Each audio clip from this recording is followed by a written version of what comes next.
Chapter 9. Wilbur's Boast. A spider's web is stronger than it looks. Although it is made of thin, delicate strands, the web is not easily broken. However, a kick around in it, and a spider must rebuild it when it gets full of holes.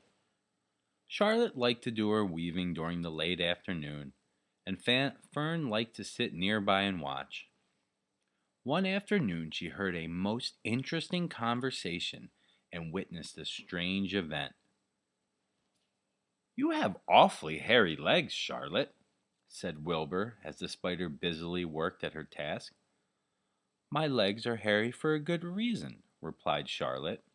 "Furthermore, each leg of mine has 7 sections: the coxa, the trochanter, the femur, the patella, the tibia, the metatarsus, and the tarsus."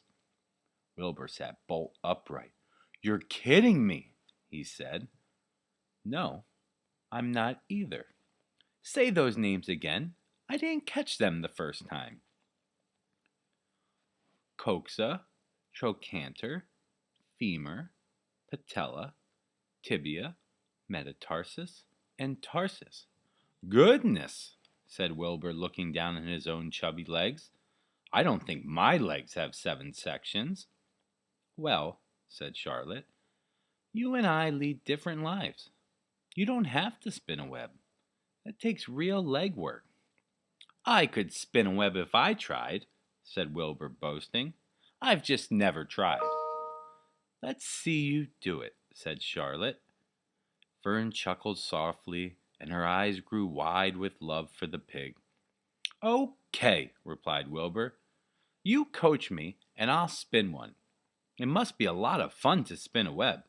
How do I start?" "Take a deep breath," said Charlotte, smiling. Wilbur breathed deeply. "Now climb to the highest place you can get to, like this." Charlotte raced up to the top of the doorway. Wilbur scrambled to the top of the manure pile. "Very good," said Charlotte. "Now make an attachment with your spinnerets, hurl yourself into space, and let out dragline as you go down." Wilbur hesitated a moment, then jumped out into the air.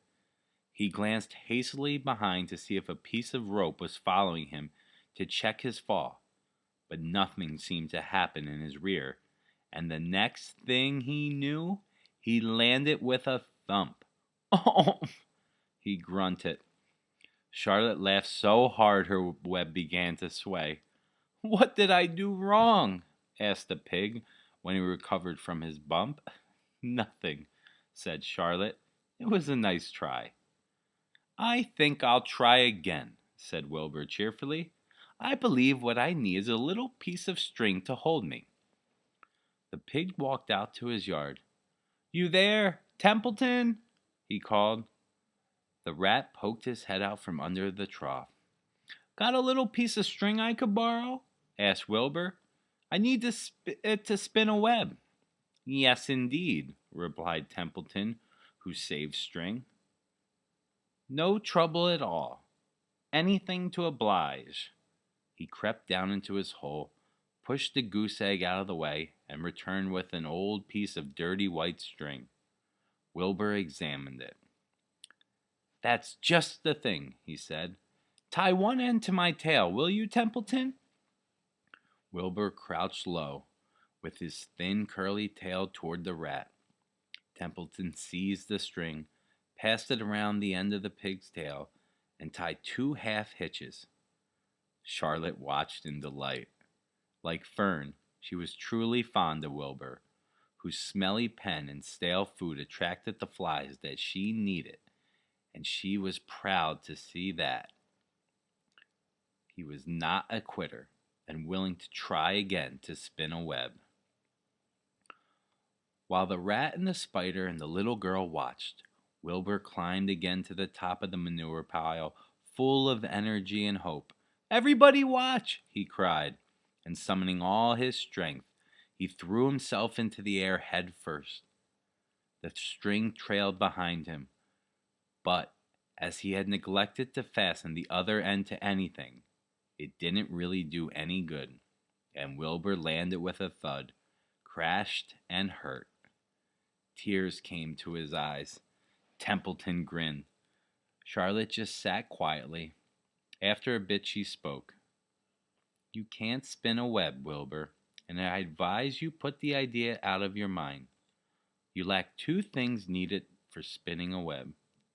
What are they? Asked Wilbur sadly. You lack a set of spinnerets, and you lack knowledge.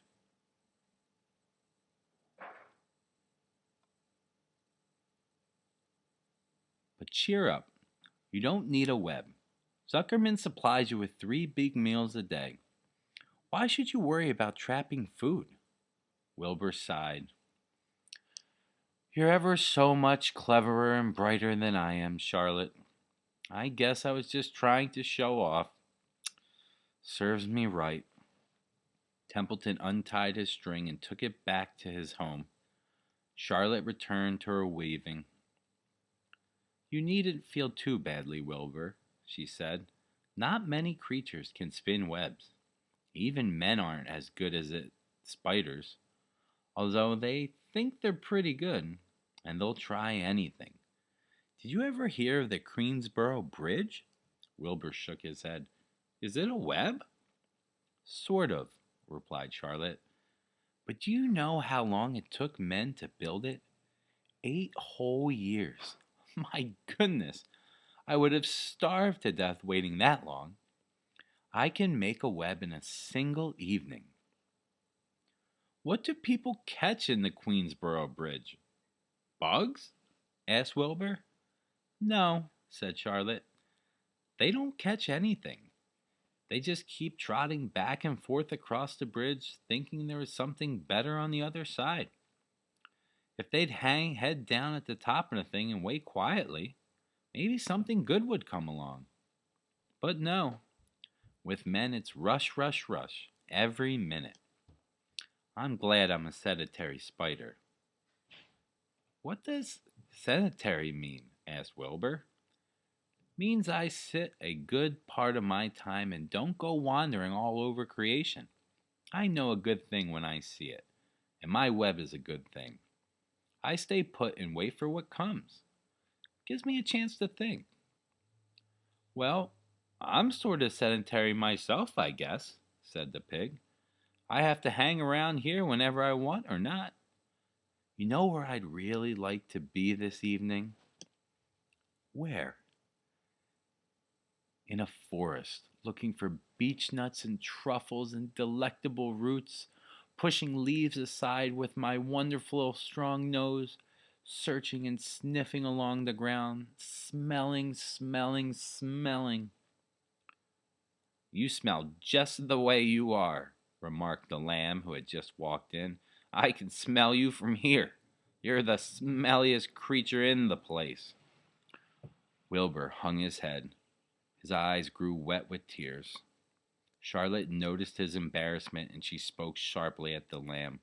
Let Wilbur alone, she said. He has a perfect right to smell, considering his surroundings. You're no bundle of sweet peas yourself. Furthermore, you are interrupting a very pleasant conversation. What were we talking about, Wilbur, when we were so rudely interrupted? Oh, I don't remember, said Wilbur. Doesn't make any difference. Let's not talk any more for a while, Charlotte. I'm getting sleepy. You go ahead and finish fixing your web, and I'll just lie here and watch you. It's a lovely evening. Wilbur stretched out on his side. Twilight settled over Zuckerman's barn, and a feeling of peace. Fern knew it was almost supper time, but she couldn't bear to leave. Swallows passed on silent wings in and out of the doorways, bringing food to their young ones. From across the road a bird sang, Whippoorwill, whippoorwill. Lurvy sat down under an apple tree and lit his pipe. The animals sniffed the familiar smell of strong tobacco. Wilbur heard the trill of a tree toad and the occasional slamming of the kitchen door. All the sounds made him feel comfortable and happy, for he loved life and loved to be a part of the world on a summer evening. But as he lay there, he remembered what the old sheep had told him. The thought of death came to him, and he began to tremble with fear. Charlotte, he said softly. Yes, Wilbur. I don't want to die. Of course you don't, said Charlotte in a comforting voice. I just love it here in the barn, said Wilbur. I love everything about this place. Of course you do, said Charlotte. We all do. The goose appeared, followed by her 7 goslings. They thrust their little necks out and kept up a musical whistling, like a tiny troop of pipers. Wilbur listened to the sound with love in his heart. Charlotte, he said. Yes, said the spider. Were you serious when you promised you would keep them from killing me? I was never more serious in my life. I am not going to let you die, Wilbur. How are you going to save me? Asked Wilbur, whose curiosity was very strong at this point. Well, said Charlotte vaguely, I don't really know, but I'm working on a plan. That's wonderful, said Wilbur. How is the plan coming, Charlotte? Have you gotten very far with it? Is it coming along pretty well? Wilbur was trembling again, but Charlotte was cool and collected. Oh, it's coming all right, she said lightly. The plan is still in its early stages and hasn't completely shaped up yet, but I'm working on it. When do you work on it? Begged Wilbur. When I'm hanging head down at the top of my web. That's when I do my thinking, because then all the blood is in my head. I'd be only too glad to help in any way I can. Oh, I'll work it alone, said Charlotte.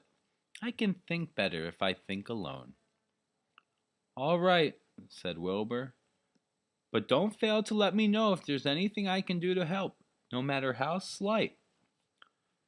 Well, replied Charlotte, you must try to build yourself up. I want you to get plenty of sleep and stop worrying. Never hurry and never worry. Chew your food thoroughly and eat every bit of it. Except you must leave just enough for Templeton. Gain weight and stay well. That's the way you can help. Keep fit and don't lose your nerve. Do you think you understand? Yes, I understand, said Wilbur. Go along to bed then, said Charlotte. Sleep is important. Wilbur trotted over to the darkest corner of his pen and threw himself down. He closed his eyes, and in a minute he spoke. Charlotte, he said. Yes, Wilbur. May I go out to my trough and see if I left any of my supper? I think I left just a tiny bit of mashed potato. Very well, said Charlotte, but I want you in bed again without delay. Wilbur started to race out to his yard. Slowly, slowly, said Charlotte. Never hurry and never worry. Wilbur checked himself and crept slowly to his trough. He found a bit of potato, chewed it carefully, swallowed it, and walked back to bed. He closed his eyes and was silent for a while. Charlotte, he said in a whisper. Yes. May I get a drink of milk? I think there are a few drops of milk left in my trough. No, the trough is dry, and I want you to go to sleep. No more talking. Close your eyes and go to sleep. Wilbur shut his eyes. Fern got up from her stool and started for home, her mind full of everything she had seen and heard. Good night, Charlotte, said Wilbur. Good night, Wilbur. There was a pause. Good night, Charlotte. Good night, Wilbur. Good night. Good night.